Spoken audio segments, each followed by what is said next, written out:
micdup. Highlights from Lowlifes. Highlights from Lowlifes. Another awesome play of the theme song. Pretty catchy tune. Who does that music, Robbie? That would be the musician Shelby Ann, available for parties, bar mitzvahs, whatever. Oh, cool. All right. Oh, well, tonight the Lowlifes have a special guest. My good friend Tom Ortenberg has agreed to join us. He has no idea what he's in for, so this will be good. Marty, Robbie, and I will be bouncing questions off of Tom. I'm gonna read Tom's bio that will embarrass him. It will educate Marty and Robbie, and just wow our audience. So let's get going. Okay, so Tom Ortenberg is the founder and CEO of Briarcliff Entertainment.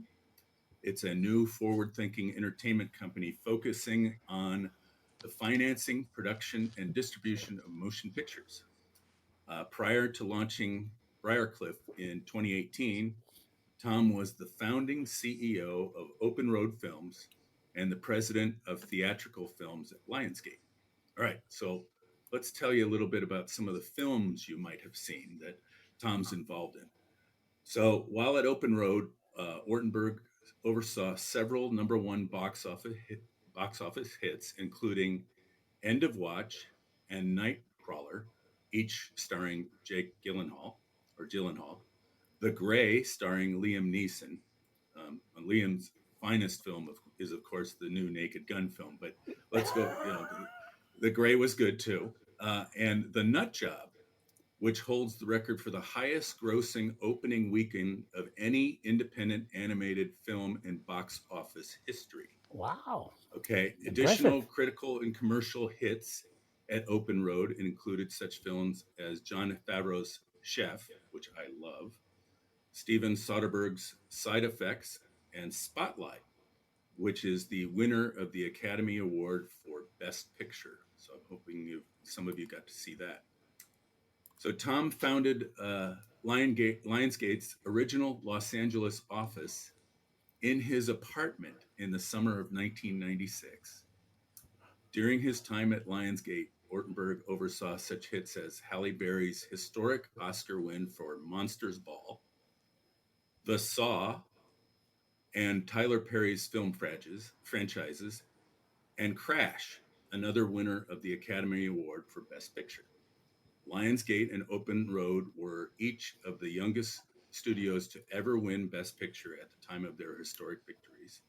And Ortenberg is the only chief executive to have overseen Best Picture Oscar winners at two separate independent film studios.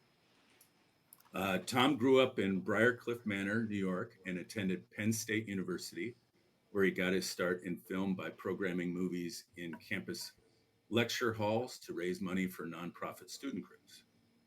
Tom was recently awarded a Distinguished Alumni Fellowship by Penn State, the Leadership Award by the Hollywood Film Festival, and he was awarded Showman of the Year by the ICG Publicist Guild and was honored with the Bill of Rights Award by the ACLU of Southern California.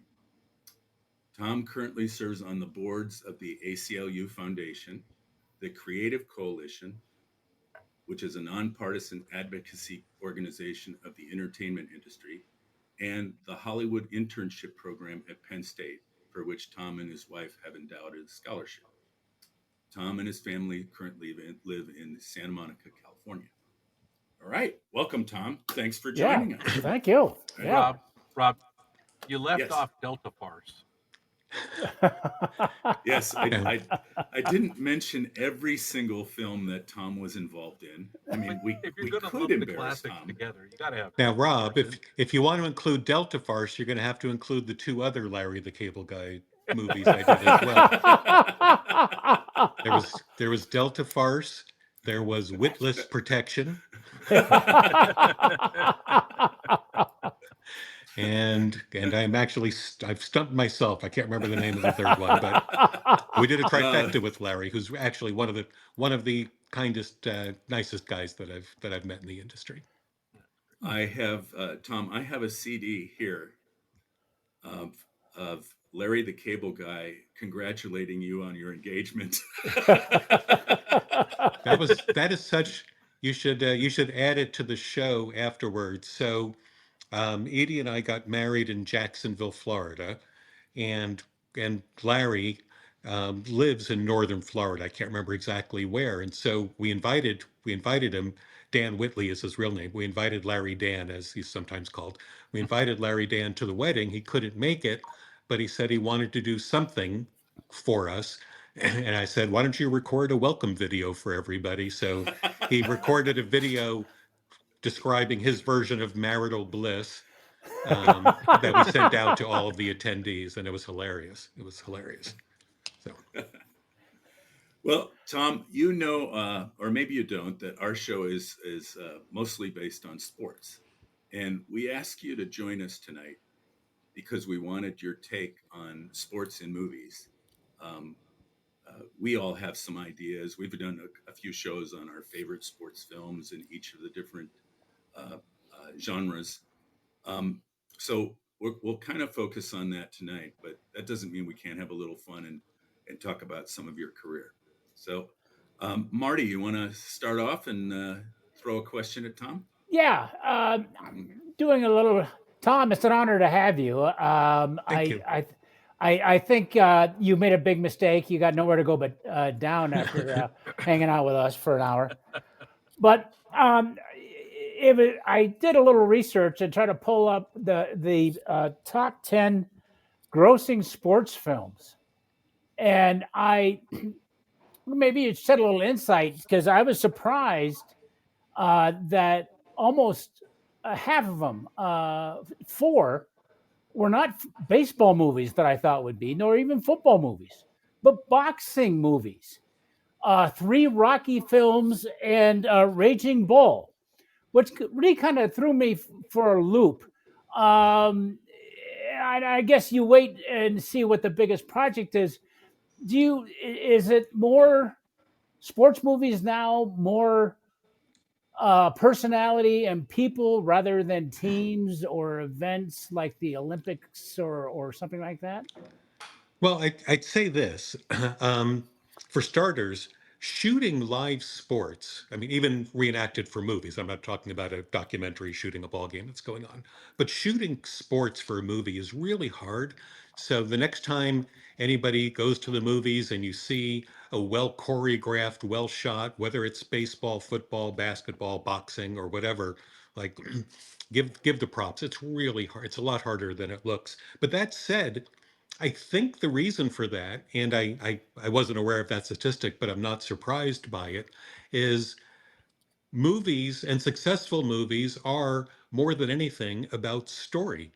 And what's better than an underdog story? Right. And when you think about boxing, um, it's a great way to present an underdog story. I mean, then just sheer numbers between all the Rocky and the Creed movies. I assume Rocky and Creed are blended in there in the top 10. Yep. But you think of some other ones, whether it's Ali, The Fighter, Raging Bull, as you said.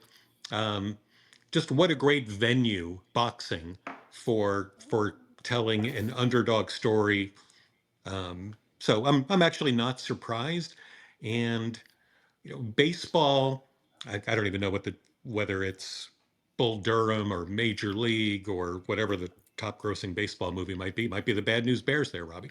Um, but um, baseball has great story, but it's not quite the underdog, the natural underdog, because it's more of a team sport. Boxing being an individual with an underdog story, because not all by any means, but many, most probably underdog stories we think of in terms of individual overcoming whatever it might be.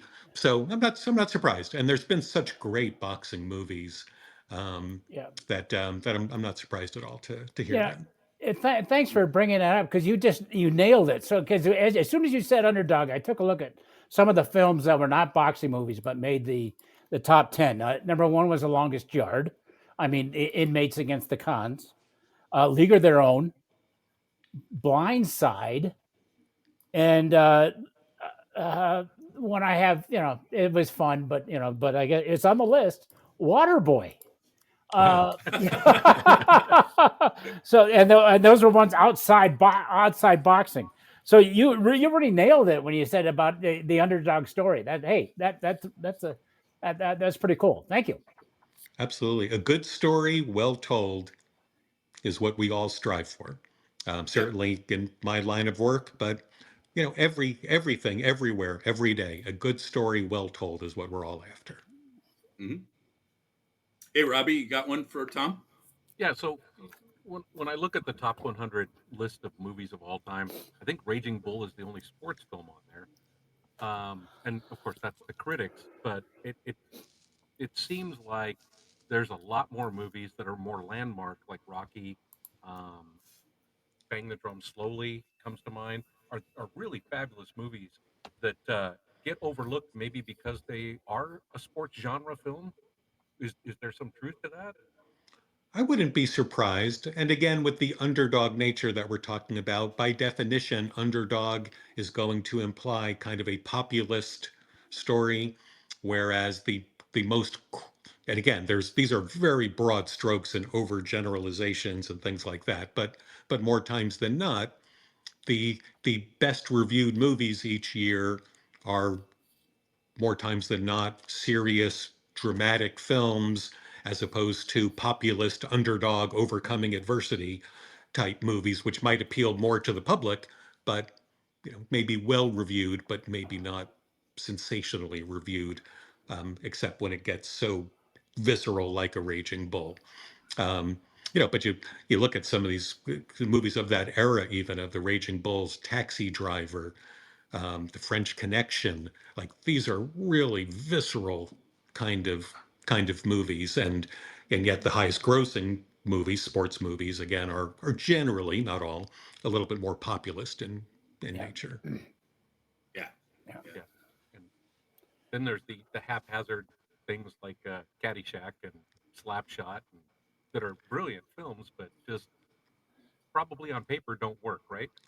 Well, that's the old I don't know, it's not an old joke, but the old something axiom. A lot of people think the best sports movie ever made, Caddyshack. The Right. worst sports movie ever made, Caddyshack Caddyshack. 2. Well, Bill Murray always says, what is it, that any male between 35 and 90 living in America can quote the entire film. Yeah. It's crazy. Like, who can't? Like, it's one of those. Remember the Steve Gutenberg scene in Diner where he's grilling his fiance, and can she, like, for most guys, if you quote Caddyshack, whether it's for the most part, I suppose, to another guy friend, but you meet somebody for the first time, you're becoming pals in a bar or something, you make a pop culture reference like Caddyshack, and the other person doesn't get it, Yeah. and you kind of take a step back a little bit. Like, what is wrong with you? Re-examine this relationship. Yeah. I thought you were cool. I thought we shared a moment, something. But that film Diner that you're referring to, what he's grilling her on her knowledge of the Baltimore Colts. Wasn't that the? I think the so. gist It was of it? definitely a sports trivia quiz. I think it was very Colt specific, if I remember right. Yeah. And if she didn't get a certain score, they couldn't get married. Yeah. I think that's a pretty good rule. Yeah, I like that. I like that. Seems fair. Hey, Like, Tom, I want to go in a little bit different direction. I think we all saw the Ken Burns kind of, I'll call it a documentary. The factual take on that was, I think Keith Olbermann at one point pointed out 118 errors in the storytelling that Burns put together. He put it forward as a documentary, but fact checking was not all that important because the stories needed to sound interesting. With that in mind, What types of sports films are you drawn to?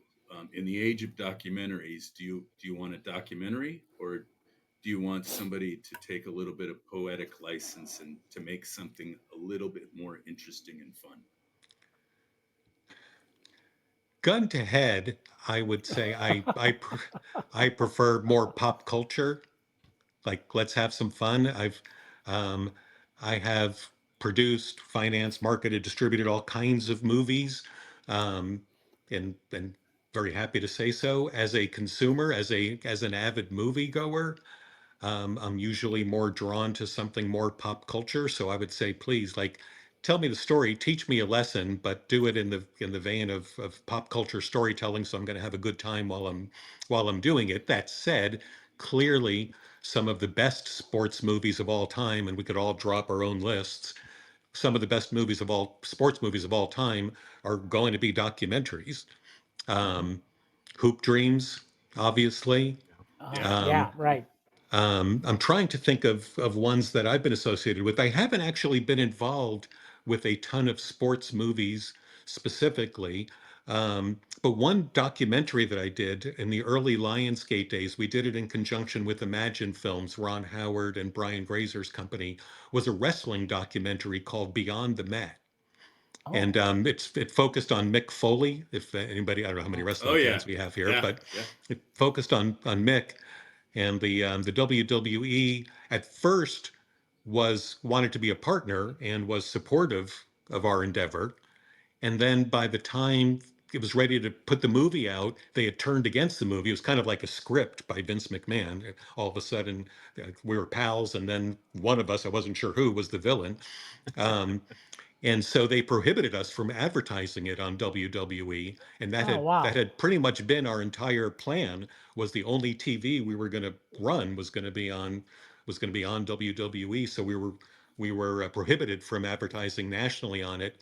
Interesting. I know we're going off topic here, but interestingly, so I tried to buy the TV locally. I couldn't buy it nationally. Vince wouldn't let us. And so we went market by market. In some local markets, the stations allowed us to. And where we did, the movie was a big hit. Like, we just ran two TV ads on local Huh. wrestling, and the movie was a hit in Providence, Rhode Island, and cities around the country. But in markets where we couldn't buy those two spots, the movie died. It was all about, yeah, that core audience, and it was a terrific film. I'm guessing not many, probably none of you guys and few in your audience have seen it because it was 20 plus years ago. But it's a terrific film. But anyway, but the number of great sports documentaries, Murder Ball, Hoop Dreams, Pumping Iron, um, Step into Liquid, um, gosh, Icarus by Brian Fogel won the Oscar, which was about the Russian doping scandal. Yeah. Oh, Um, yeah. it was a great film. Gosh, I know that. Oh, one of the last things I did at Lionsgate before leaving, I left. I was with Lionsgate as the head of the theatrical film division from '96 to 2009. Um, in the fall of 2008, there was a documentary that played the Toronto Film Festival called More Than a Game, which was about LeBron James' high school basketball team. Oh, And so we bought that out of the Toronto Film Festival, which is in September each year. Bought that movie, and then I left Lionsgate a few months later, so before we released it. But More Than a Game, for those who haven't seen it, is great. And it was made with LeBron's full participation. He came to the premiere. He was very much a part of it. I definitely recommend everybody seeking that out. But anyway, but yeah, there's some great sports stocks. What was the great OJ one, um, um, about the murder trial and all of that? It was like 7-part Oh, series on oh, Yeah. yeah, Oh yeah. that, Yeah. ESPN. yeah, Yeah. yeah, yeah. right, yeah, Okay. right. But anyway, but yeah, there's some great, but for me, and if I'm talking about watching with my boys, whether it's Talladega Nights, whether it's Major League, whether it's Caddyshack, whether it's Bad News Bears, whether, like, it's more the pop culture ones, which are kind of what I personally would gravitate towards as a moviegoer. Okay. So you're not offended if a few facts go astray, as No, long and as there's it's a good like, story. Yeah. There's nothing worse than going to. There's something worse, but there's no. Have you Yeah, seen he's, Marty yeah, the speak? show right now. Him being on the show right now. That could be worse. I'm drowning in it, actually. But it's super annoying, we'll say, that when you go to a movie, forget being a doc, but if you go to a movie that's kind of based on a true story, and you go to that movie with somebody who knows a lot about it, maybe they lived through it or were very aware of it, and they're pointing out all of the inconsistencies, like, hey, that 7-Eleven wasn't on that corner. Like, who Yeah. the fuck wants to hear that? Like, it's just a movie. Like, shut the fuck up. Let me watch my movie, please. And so no, I'm not offended by a little poetic license if it serves the greater truth and justice. So Okay. All I would right. take exception Great. with Mr. Olbermann on that. I now know where you stand. I All right. Hey, Marty, what do you got? okay. I'm going to back up for a second and share my story with it for Mr. Ortenberg. Back in the 60s and 70s, I have a brother who's a year older than I am, and to make ends meet, Dad was a school teacher and ran the local movie theater out a little town outside of Seattle when we were kids. And they just to get us out of the house, Mom shoved us down to the theater. So I got this. That's where I got my love of some old classic movies. I compiled a list of some of my favorite sports films. Some of them are little closer to today, and some are kind of aged. I hope I want to go down them one by. There's only 6. I want to go down them one by one. Hopefully, these are all films that you knew about. These are some of my favorites. Could they be redone today? Yeah, and just a yes or no answer. First one on the list was Pride of the Yankees. Is there an interest now to redo the Lou Gehrig story? Yes or no? What do you think? I think that's a movie that could be remade. Yeah. Okay. Yeah, I agree. All right. Another one that I really didn't care for at the beginning, but more I thought about it afterwards. Fear Strikes Out. You remember that one with Carl Malden and Jimmy Pearsall. and Jimmy Pearsall story? Like a modern version of it, but Well, just redone or like redone. I think that would be really hard. I would, no matter what you say, I'm never going to say never, because if somebody's got a great take, it could be. But top of head, I would say that would be a very difficult movie to remake today. Okay. Bang the Drum Slowly. I'd love to see a remake of Bang the Drum Slowly. I would say, yeah, I think that movie could be remade today. Okay, I got 2 more. Yeah. Just Brian's Song. They did remake it, and it was horrible. Did they really? Yeah. Oh, they did. okay. Oh, all There right. was, I mean, Did the you first love one Brian was made- Piccolo like Gail Sayers did? yeah. Okay. The first one was a made-for-TV movie too, which is Yeah, the original was, Yeah. The original, yeah, it was Yeah, on with- ABC. I with remember it very well. James Caan, Yeah. yeah. James And- Caan, and was it Billy D. Williams? Who was it? Yes, Who played yes, James? right. And the last one, if any of the guys that know me, I kind of partial to it, and I'm the one of the guys that would pick through this one. That's not right. But 8 Man Out. That'd be really hard to remake today. But I mean, it was such a great movie. John Sayles, like that was so great. Although speaking of Brian's Song and James Caan, like you can't really talk sports movies without talking about The Gambler or Rollerball. Well, yeah. 2 different takes on the sports movie, but both just like really, really informed my teenage years. Both of those movies. But 8 Men Out, I mean, again, never say never, but I would say that might be the most challenging of all Okay. to remake. But I loved it. David Strathairn and John Cusack, and all those guys. John Sayles, acting. great, Yeah, great. a lot of the actors who played a lot of the ball players went on to do some Dee great Dee things Sweeney, afterwards. Charlie Sheen. Charlie Sheen, yep. Yeah. So, hey, okay. Speaking of documentaries, that's a great one. Yeah. The Charlie Sheen documentary. Oh, I had lunch at Charlie Sheen's house once. He was executive producing a documentary about 9/11, suggesting it was an inside job. and that was a fun afternoon. We're gonna leave it right there. It was a great I afternoon. can imagine. Yeah. He's also not only a great filmmaker, he's also a great diplomat. So All right. Hey, Robbie, what do you got? Yeah, I'm going to go back to the pop culture thing because we didn't really cover it, but Tom is a big baseball guy, knows his stuff. And what is it that makes baseball? I mean, players seem to be, to a degree, very heavy into pop culture, but the fans are insanely into pop culture. Like the there's a lot of baseball fans that are also movie buffs or music buffs or big reader, whatever it is. There's something about baseball and all of that that ties the pop culture together, different than other sports. I mean, you, like movie jerseys show up. The New York Knights jerseys, you'll see them everywhere. Or the Bad News Bears. You go to a football game, you don't see the Washington Gladiators or whatever they were called in the replacements. And I've never seen a Hoosiers jersey out in the real world. But what is it about baseball in terms of that? And you can associate it to movies, but what is it about baseball that just ties that all together?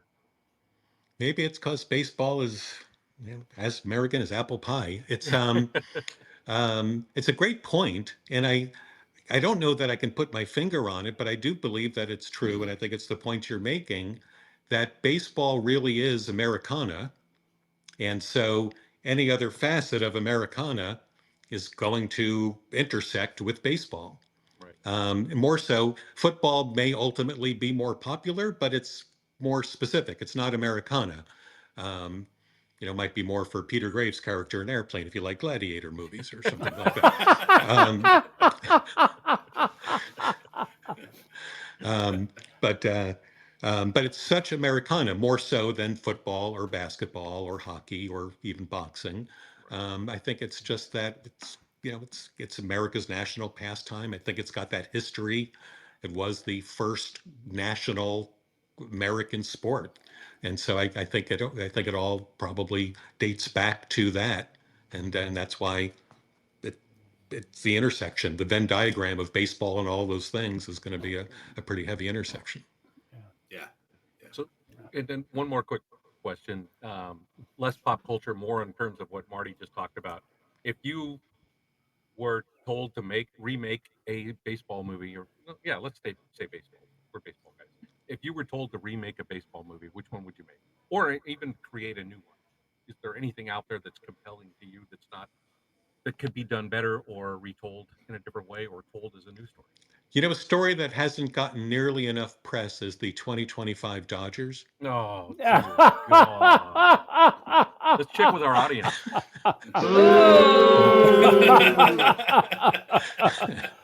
Yeah, let's go through Um, 18 innings all over again. Oh. it's a great question. Before I answer, I want to put in a plug, a movie I had nothing to do with. Last year, a small movie came out that I thought was kind of a great updated version of the Bad News Bears, and it was called You Gotta Believe, and it starred Greg Kinnear and Luke Wilson. And there was a bit of a faith-based angle, but it wasn't a quote-unquote faith film. But it was really terrific about an underdog little league team, and Kinnear and Luke Wilson are the coaches. One of the coaches has terminal cancer, which we find out about well into the story, and that.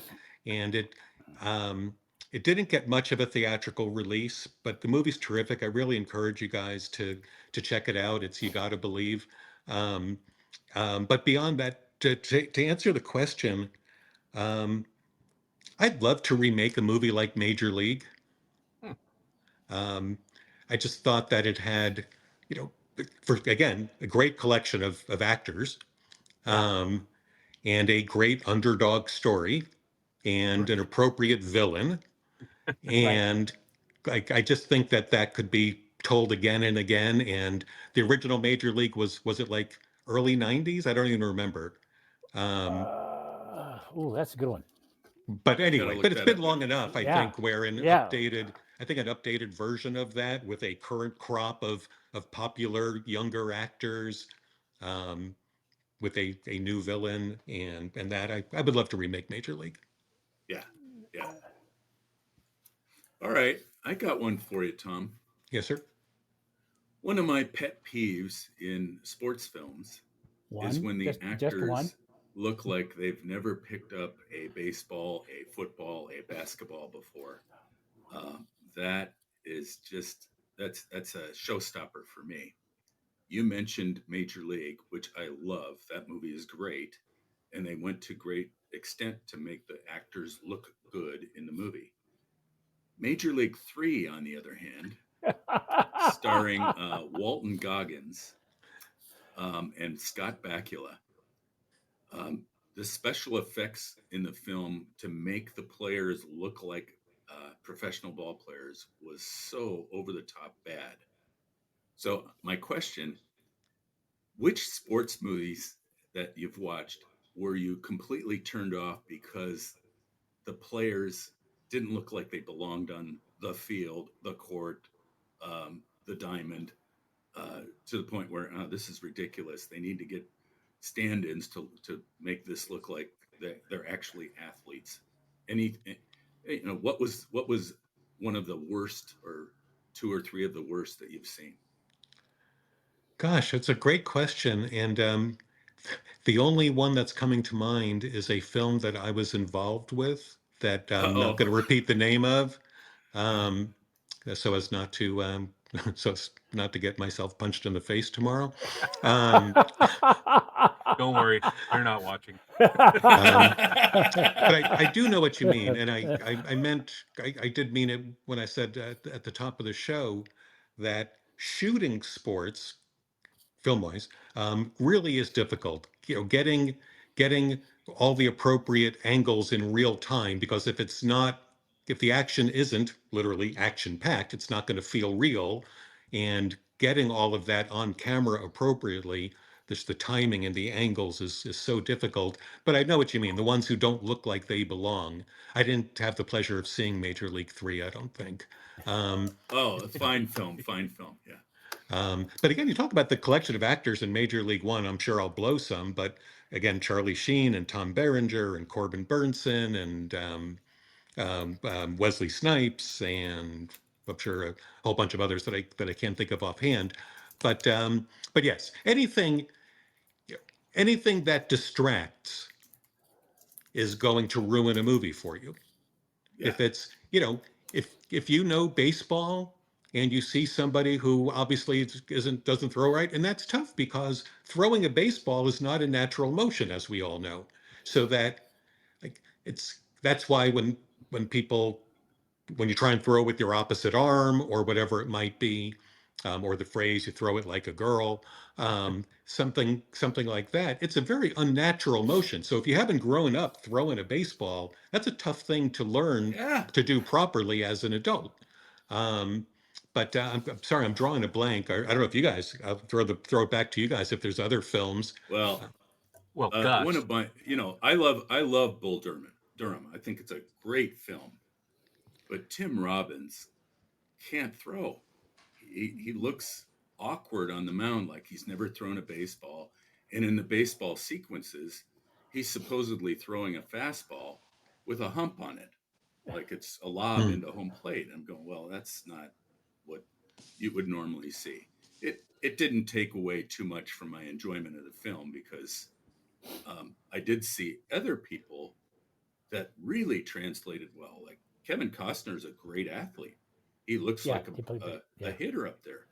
And Danny Gans, um, the Las Vegas performer that was an actor in that film, Hmm. he was very good. He played some baseball in his youth. You could tell he knew what he was doing on the field.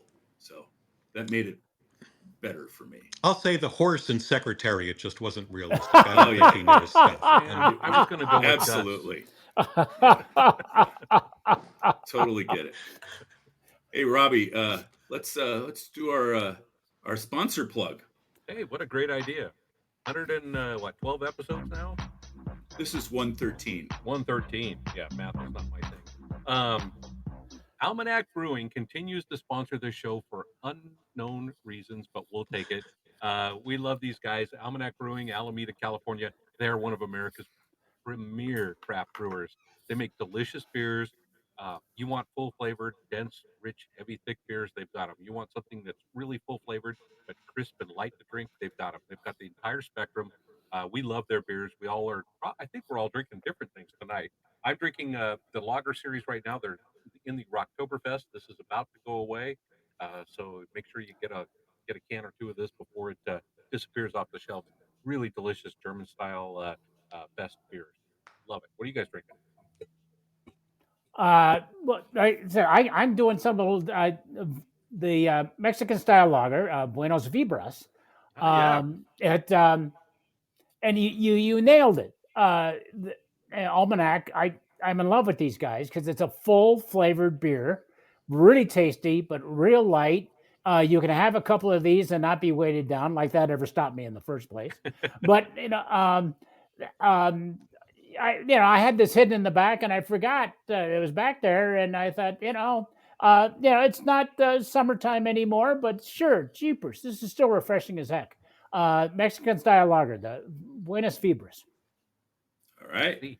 Bueno. And I am drinking the rebranded version of Almanac's Love Hazy IPA. Love Hazy is my favorite Almanac beer. And this is the Oakland Ballers version, the Ballers Love IPA, that has been released regionally, and it is great, of course. It's the Love Hazy. So nice. I'm we got having a great time. We got a what you drinking call too. Oh, great. Oh, okay. JC. What you drinking? Well, we've been drinking at Club 33. YFH, Teddy Bear, and Doughboy, and JC. Cheers to you boys. Have a great show. All right, and we have a follow-up from Teddy Bear after that, which may explain why it sounded like it did. And live from inside the Rise of Resistance, Teddy Bear and JC, waiting in line. Have a good show, boys. Our buddies are hammered at Disneyland. So, Tom, you actually know a few of those people that are in line and hammered. So, yeah, these are grown men that each year have a trip to Disneyland and ride every single roller coaster they can find. Well hammered.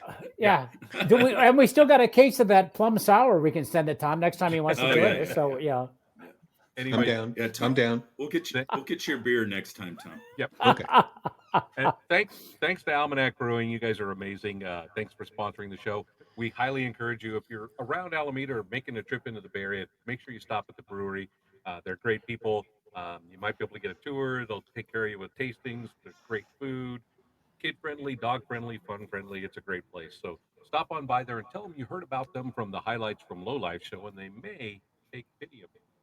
Ooh, maybe a free beer? No, I'm not saying that. All right, we got about 20 minutes left with Tom. Marty, what do you got for him? Is it true that when Rob was telling us last week when you're going to be on that you're a Reds fan? Yes, I grew up. I was a catcher in Little League, so Johnny Bench was my hero, and it was a good time to be a fan of the Big Red Machine. And now my loyalties are split between the Reds and the Dodgers, having lived in LA for almost 40 years now. All right. Okay. Well, all right. So what you know now, and as growing up, why isn't there a Big Red Machine movie or documentary a Pete Rose movie? Pete Rose movie would have to have a lot of layers. Yeah.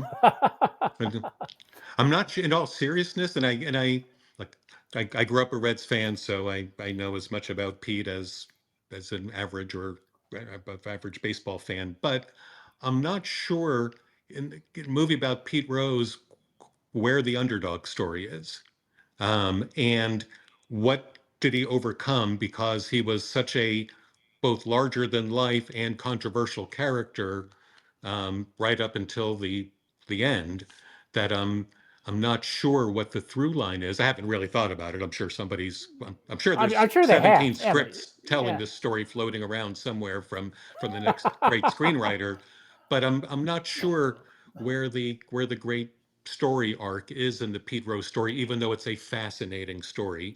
Um, with the Big Red Machine, probably the better villain is the 1990 Reds, where at least you had Marge Schott to kick around. Yeah. Um, Hey, but you just put it together. You said earlier you want to redo Major League. There it is. that There it that actually is. is exactly what I was thinking about. But Yeah. Hey, Tom. I assumed that she was the owner of the Indians in Major League. That was Oh based on yeah, her. But I'm Yeah. sure that was what it was. It was that's mirrored why I always after. figured. But yeah, Okay. Hey, Tom, do you remember there was a Pete Rose film? was there? Tom Sizemore played Pete Rose, and I can't remember the actor that played basically the guy that was his go-between um, to the gamblers. Here, these are the bets I want you to place tonight. Gosh, Oh. Not a very good film, but they played uh, they played Rose as the villain, and this guy running the numbers for him as a victim who was kind of forced to do these things in order to pay the bills and stuff like that. I Um, don't. Gosh, I don't have any recollection of that at all. When was it? this I believe this was an ESPN film about 20 years old. Gosh, yeah, So I don't have any recollection. I must have been sick that day. There is yeah, the it was bad. there is the Charlie Hustle documentary on HBO, which Hmm. two movies have made me feel this way. Leaving Las Vegas felt like somebody punched me in the gut, and just as I was catching my breath, they punched me in the gut again. Right, and I've only felt that from a movie once, and it was Leaving Las Vegas, until I saw the Charlie Hustle documentary on HBO, because it's the same thing. Like, can't he see what he's doing? How is he not seeing it? It's so obvious, and it's incredible. Well, it's another story for another time, but basically we are who we are. Um, and Pete was who he was. Yeah. And you know, we like to think that we're smart enough that whether it's experience or anything else, that when something is so obvious to us that the person affected by it or affecting it will see it as well. But as we've all learned through experience, people don't often change the way that we would like them to. Yeah. We are who we All are. right, I found the film. It's called Hustle, 2004 film, distributed by ESPN. Peter Bogdanovich is the director, and Tom Oh. Sizemore plays Pete Rose. It's based largely on the information in the Dowd report, which was the report that exposed all of the gambling. That's So, funny because I worked with Peter just before that, um, and he didn't mention that he was doing it, and I didn't work with him again after that, but I saw Peter several times, and it never came up in conversation. I'm blanking on the name of the movie, but we did a movie together about William Randolph Hearst with Edward Herrmann and Kirsten Dunst and Eddie Izzard and um, Carrie Elways, and terrific film, which I'm blanking on the name of. But Peter was obviously a great character of the game, and an amazing, talented director, and yeah, a good guy. Got his really. acting chops. Was it Sopranos that he became known for acting? Was he in Sopranos? But Yeah, anyway, I think you're right. Yeah, he yeah. played Frank. But anyway, but I just wasn't aware of that at all. That's funny. I'll have to go back and look it up. Robbie, you got one for him? Yeah. It's kind of a two-parter revolving around a sports film that I really love. It's one of my favorite of all time, and it's one we talked about the choreography of getting guys to look like they're players in that sport. So the first part of the question is the film is Le Mans with Steve McQueen, which is over 2 hours long, and there's maybe 18 minutes of total dialogue in the movie. So it really comes down to like the vehicles are the story, and choreographing a car race seems like that it would be an incredible challenge. And then the follow up question would be, how hard is it to make a movie that's 2 hours and 10 minutes or whatever Le Mans was, and there's only 18 minutes of dialogue, and you've got to tell a story through expression and emotion and the whole thing. It's very difficult. Yeah, Yeah, I saw a figured that'd be movie. your answer. But I saw a movie at the Toronto Film Festival a couple of months ago. It's the Toronto Film Festival, as I mentioned, is every September, and um, at the major film festivals, Toronto, Sundance, Cannes, etc. Essentially, there are two forms of presentation: films that were made and financed independently, looking for distribution, and other films that were made by studios and are using the festival as a launch pad for publicity because the movie's about to come out. Um, there was a film in Toronto called Motor City, starring Alan Ritchson, who's Jack Reacher on Okay. Amazon Prime, and Shailene Woodley and Ben Foster. Um, and it's a throwback action film. It's set in the late 70s in Detroit, and it looks that way, and it feels that way, and it sounds that way. And I'm not sure there are 30 words spoken in the entire movie. Mm. Wow. And it's really interesting. And um, frankly, I think I would have done it with as long as they were doing that, I would have done it with even less. Um, yeah, as long as you're going that route, as long as that's our shtick here, I would have really played it to the hilt because Right. I don't think there are 30 words. But it's hard, but it really puts a lot of pressure on your visual storytelling and to be able to do it. It's probably been 40 plus years since I've seen that movie, but so I don't really recall any of the specifics, but it's a testament to the filmmaking. When you can make a compelling 2 hour movie with such little dialogue, um, it's a testament to the filmmaking. To keep that visually interesting. Kudos. And I don't know that this movie I was just telling you about, Motor City, hasn't yet been acquired by anybody. I'm sure it'll come out some way through somebody next year sometime. But it's really hard. But if you find yourself compelled, then kudos to the entire filmmaking team because that's not easy. Right. Yeah, yeah. I And loved Le Mans. That was an awesome film. yeah, and they shot almost all of there wasn't stock footage of racing either. That was all stuff they shot for film, which was Mm. incredible. And that was the question with the choreography for that. That's just got to be a whole nother world. Yeah, Yeah, yeah, absolutely.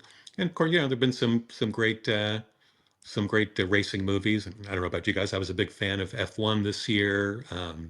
Rush yeah. a few years ago, I thought was terrific. Um, Not to be confused with the Jason Patrick, Jennifer Jason Leigh movie from Yeah, I was thinking about 25 Mounds years of ago, Cocaine. I don't know why. which which Wrong Rush. um, I don't know about everybody's musical taste, but a great cameo by Greg Allman in the Jason Patrick Rush movie as the Oh, drug dealer. excellent, excellent. Um, Yeah. um, but Rush with was it Chris Hemsworth and I'm blanking, but anyway, but that was a terrific film. But yeah, but um, racing movies again, it's they're and racing isn't quite as pop culture. I'm sure there should be more. I would think kind of more NASCAR and oriented type stories, and I think there's been a couple of biopics. Um, but anyway, yeah, man, I'm gonna have to go back and rewatch Le Mans because I didn't even remember it that way, but I haven't seen it since I was a teenager. Right. Yeah, it's Yeah. great. I had the poster in my bedroom growing up. And as a producer, that would you says a let lot, Rob. That really as a does. producer, would you let Steve McQueen do all his own driving like they did? I'm sure as if I were the producer or anybody else on the filmmaking team, I would have let Steve McQueen do exactly what he told me he was going to do because Okay. there would have been no stopping him anyway. Yeah. Fair enough. Hey, Tom, we actually have a lot of questions for you, so we should probably dive into those Okay. Okay. first. Yeah, ASD Films. Oh. Yeah, I have a question for Tom. When he started the Open Roads Film Company that was owned by two theatrical chains, was that kind of the start of, say, the Netflix of its time? That the theaters were actually trying to make their own movies and then show them to bring down costs and maximize profits. So Open Road was a terrific partnership between AMC Theaters, Regal Cinemas, and myself. AMC and Regal being not just the two largest exhibitors in the U.S., but the two largest exhibitors in the world. Mm. Um, Cinemark a close third. Um, it was a very effective partnership, and I valued it. The real reason they started it, that AMC and Regal wanted to do it, was it was just at that time that the exhibitors, the theater chains, realized that they weren't just in the movie business, in the movie exhibition business, but they were in the real estate business. That everything about those theaters and the real estate that they're sitting on was valuable. The wall space in the lobby where all the lighted posters are, that's valuable real estate. The now seemingly unending stream of trailers before a movie starts, that silver screen for 20 minutes before the movie starts, that's really valuable real estate. So the exhibitors were looking for ways to monetize it, and they were just beginning to pressure the studios to pay for trailer placement and other in-theater marketing. Oh. And so one of the main impetus was if they started their own film company to distribute movies and they could help demonstrate the value of trailer play. And if they gave Open Road some free trailer play, maybe that would incentivize the studios to start paying more for it. And so for our first couple of films only, they gave us free trailer play. Um, kind of to upset the studios and badger them into paying more for it. So thankfully, the company itself stood on its own 2 feet, but it really delivered on that end as well and helped the exhibitors monetize that internal real estate inside the theaters for studios. And that's something to the extent it's of interest to anybody on this podcast. That's something that nobody's ever talked about as we started Open Road, and it was kind of historic at the time for the two largest exhibitors to start their own film distribution company. Very cool. No, Yeah, I that's think neat. Yeah. I think our audience is more intelligent than we even anticipated. So they probably really enjoyed that. I Yeah, think your I think audience these is really people don't normally intelligent, Rod. watch. The fact that you don't, Says a lot. Speaks volumes. I'll leave that to you guys for next week's show. Right. Here's our next one. I also had a question for Tom. Another question. What is this consumer party that he helped start in college? Yes, I looked at your Wikipedia page to look at some of your history and saw that and kind of caught my eye. So thank you for that. The Consumer Party was essentially a third political party that was started in Philadelphia by some political activists. And when I went to Penn State, and when I was at Penn State, we started our own branch of it. It was very consumer based, and so we would do things. We would do things both from a consumer activist point of view and run candidates. So, for example, if you bought a used car from a local used car dealership and it was a lemon, and that used car dealership wouldn't give you your money back, we would go send 50 people to picket that used car dealership until they did. Um, and um, so it was things like that, and we ran a slate of candidates, and we actually were pretty successful. We ended up getting ballot status, meaning we had automatic ballot status in the state of Pennsylvania because we ran multiple candidates for statewide office that got over a certain threshold, over 5% of the vote statewide gave you automatic ballot status. So we would run our own primaries, things like that. Unfortunately, after I left, I graduated from Penn State in '82. I stuck around for a few years before moving to California to get my start in the real film business. But at Penn State, the way that we funded our activities was it's how I got my start in the movie business. I would rent out lecture halls on campus, get some 16 millimeter projectors, and we would show Revenge of the Nerds and Bachelor Party and The Big Chill. We'd show them on campus all weekend long, and that would raise the money for all of our consumer party activities. Hmm. And it was, I, I had so much fun doing it, and we were so successful that within a year we were the biggest program in the country. We were the biggest college movie program in the entire country. I've always just kind of had marketing in my blood, and I really sunk my teeth into it. And so, and I did it for a few years, but after the first year, I said to a couple of my friends who were getting us movies in the non-theatrical distribution, I said, this college stuff is cool, but it seems like the theatrical end of the film business is where it's at. And so a friend of mine at MGM who was selling us movies for college. He introduced me to somebody in theatrical distribution at MGM who encouraged me to move to California. And I never did work for MGM, but it was an executive at MGM who convinced me to move to California. He said, "You're a bright kid. There'll be room for you. Somebody will give you a job." So I went back. I went out to California for an informational interview, thanks to my friend at MGM.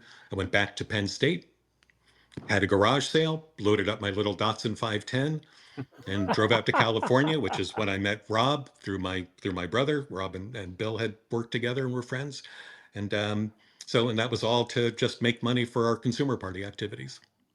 Excellent. Yeah, Excellent. wow. Great. Very cool. Marty, I still have a Tom Ortenberg bumper sticker from his campaign. So in 1984, I ran for the state legislature in Pennsylvania at the age of 23 on the Consumer Party ticket.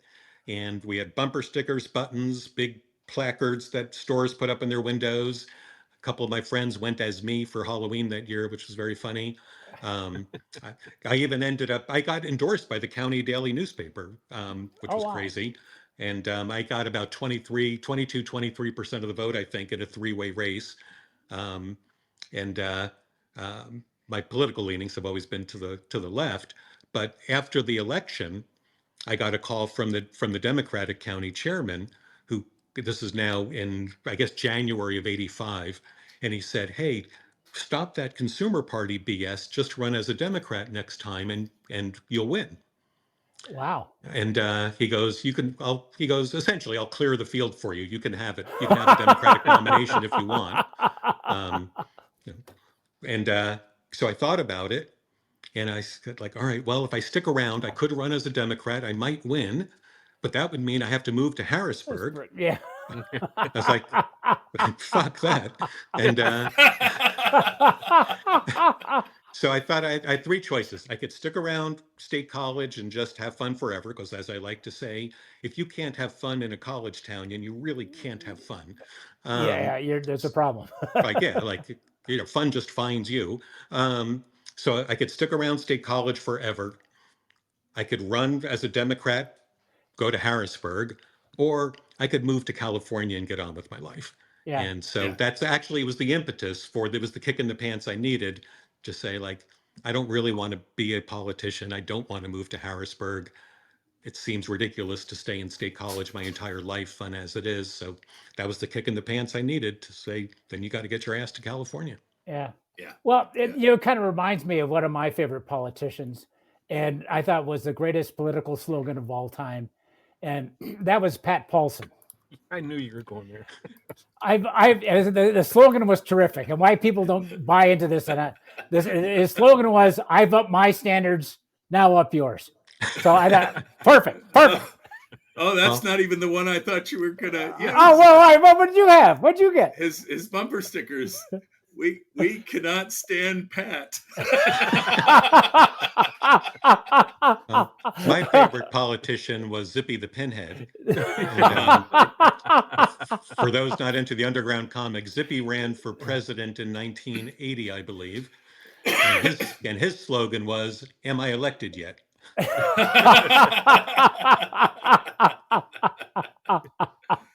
Hey, we got another question here. Yes, sir. But do you remember Joe Walsh ran for vice president, and there was a bunch of run for president? That looks like too much work.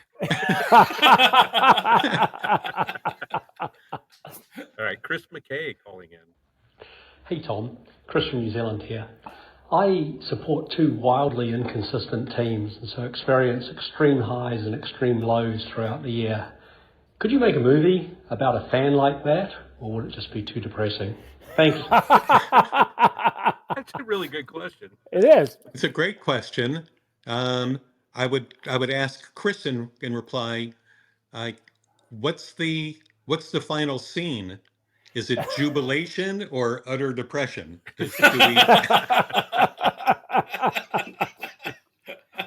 Or the guys in the white coats take you away. Checking into rehab. Again, the highs and lows are great, but where's our arc? Yeah. So we need an arc. Ooh, where's our arc? Oh, nice. We need an arc. What else we got? Very cool. Very cool. You got any more, Rob? Those are all the questions I so think far. I think we've reached our hour. We've wasted enough of your time. I hope you enjoyed yourself, Tom. We'd love to have you back on again because we've got a whole set of questions that we didn't get to, but we can't be here all night. So thank you again. Thanks, Marty. Thanks, Robbie. This was a great show. A lot of fun. I'd like to just say, reiterate to Mr. Ortenberg, and I'll add a total respect of what you have done, what you do, and it's truly an honor to have you on our 2-bit program. Thank you very, very much. Thank you, guys. It's really Thank thank you, all three of you, and anybody watching. But it's been a pleasure, and I would love to come back. So as soon as everybody forgets the horror of the last hour, please give me a shout. We'll do it again. Cool. Okay. Thanks again to Almanac, of course. Yeah. All right. Thanks again, everybody. We'll be back here on Wednesday, November the 12th at 6 p.m. with another show. Don't know what the topic will be yet, but please tune in to Highlights from Lowlifes. All right, Robbie, play us out. Highlights from Lowlifes. Highlights. Good night, everyone. Bye, guys. Thanks again. Thank you.